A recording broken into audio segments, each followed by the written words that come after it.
bakla sa lintik na alak na yan? Nagpapakasarap sa buhay? Wala ka na ibang binigay sa pamamahay na to, kundi sakit lang sa ulo. Pwede ba dyan? Kahit minsan, magpakatino ka naman. Kahit minsan, tumulong ka naman sa mga gawaing bahay. Huwag mo kong utusan, Alex. Huwag na huwag mong diniktahin kung ano ang gagawin ko. Ikaw, may ambag ka ba?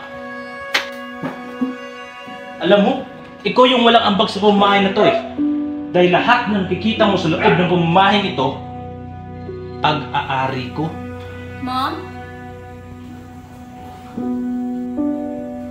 Sandy, go back to your room.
Babae siya.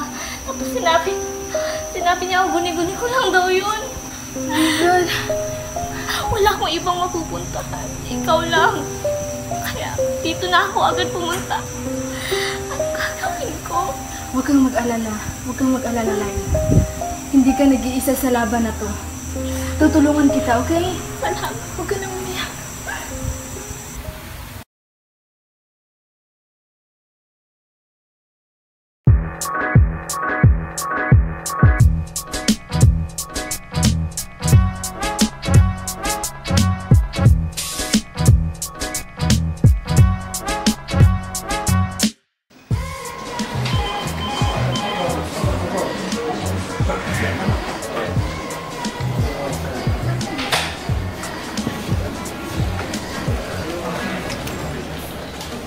Jai, uuwi na ako. Sasabay ka ba? Sige, sige. Bye-bye. Bye. Hey Jen, I think you should stay late tonight because we have some important things to do. But I actually have plans tonight, sir. I think you should cancel your plans tonight because, as I said, this is more important. You know? You understand? Mas mahalaga naman sila trabaho mo, di ba? Yes, sir. Good care.